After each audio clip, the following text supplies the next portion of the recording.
Hello everyone, welcome to A Foreigner Farming in the Philippines. Well, the little chick that I was trying so hard to make live died a couple hours ago.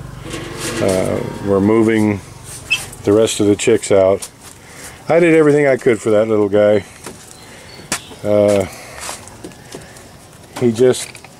It wasn't meant to be.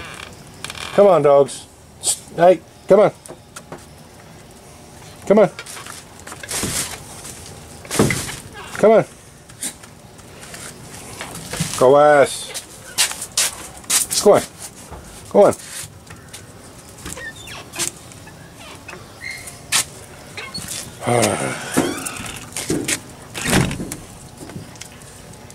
Sometimes it's best just to let nature take its course.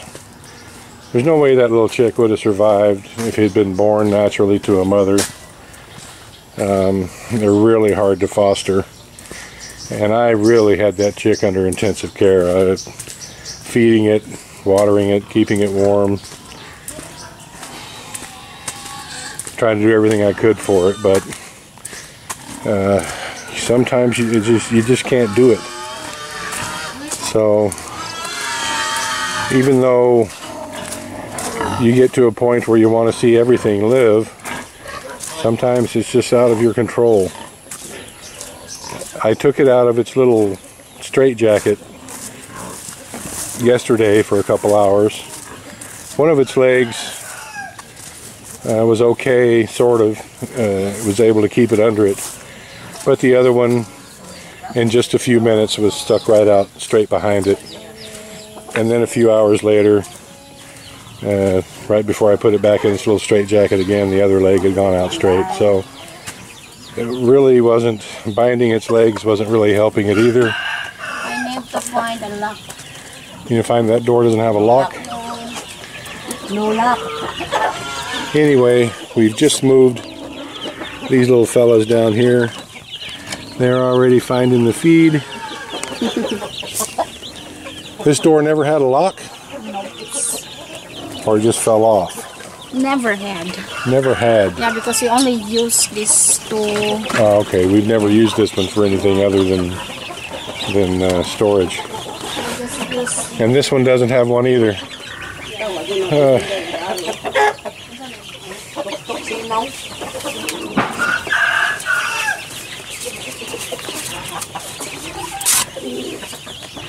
I'm going to call you Miss Guyver. Miss Guyver. That'll work for now. Yeah. Same thing down on the other end. What are you doing up there, huh?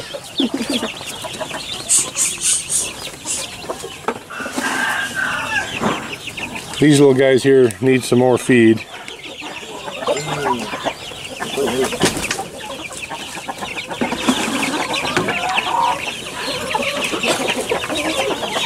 Where are they all at? Down at the other end? So did you count? This one here, 26. 26? Okay.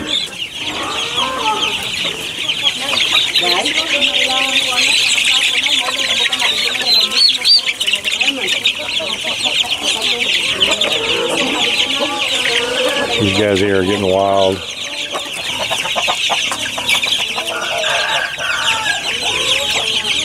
So 26, and I think there was, I can't remember how many was the second one. Close to 100 chicks we've hatched. Yeah. Or over. Right around there somewhere.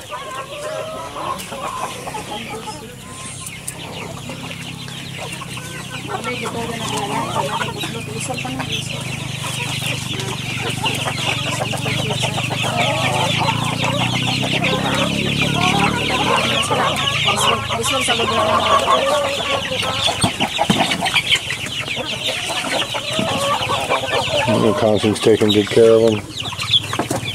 This first hatch here, these guys are really doing well. In about 10 days, we're going to move them down to the other chicken enclosure, whatever you want to call it.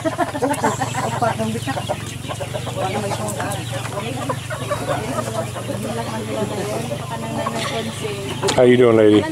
You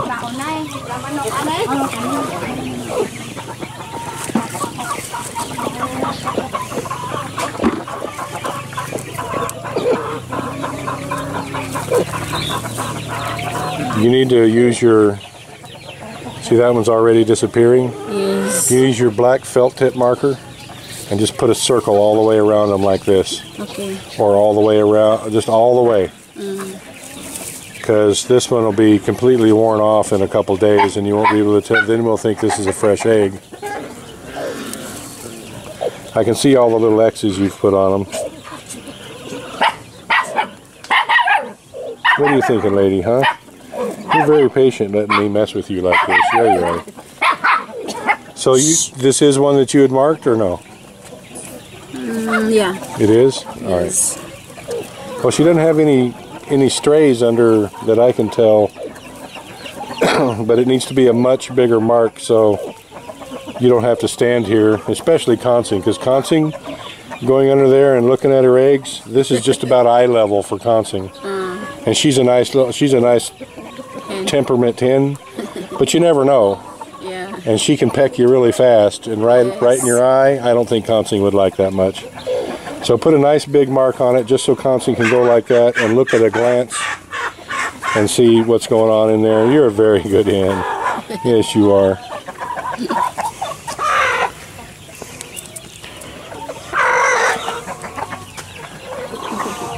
Well, get it over with there, buddy.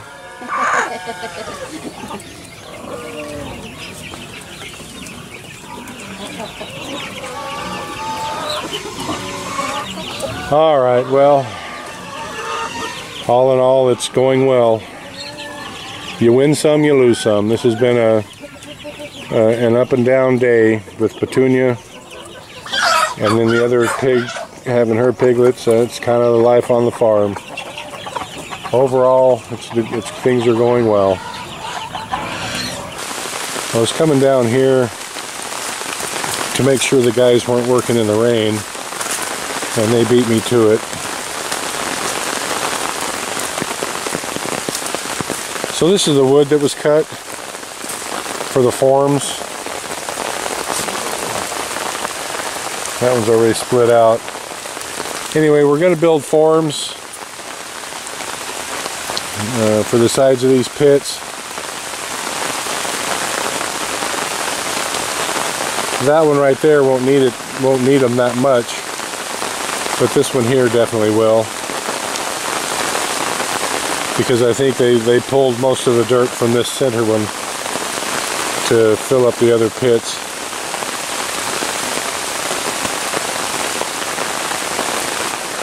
We are going to need to move this lumber out of the rain, though. It'll disappear.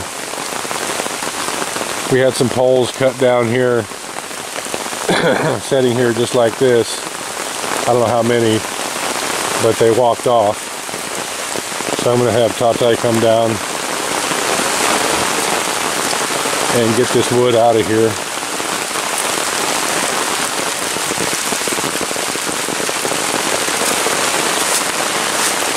Loving this rain.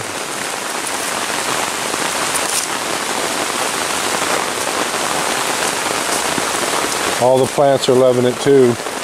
That stone right there is a stone we put in to hold the siphoning hose down while we were siphoning, and it was completely out of the water about 4 days ago.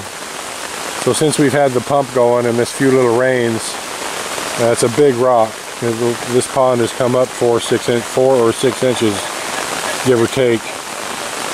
So I'm sure the fish are loving that.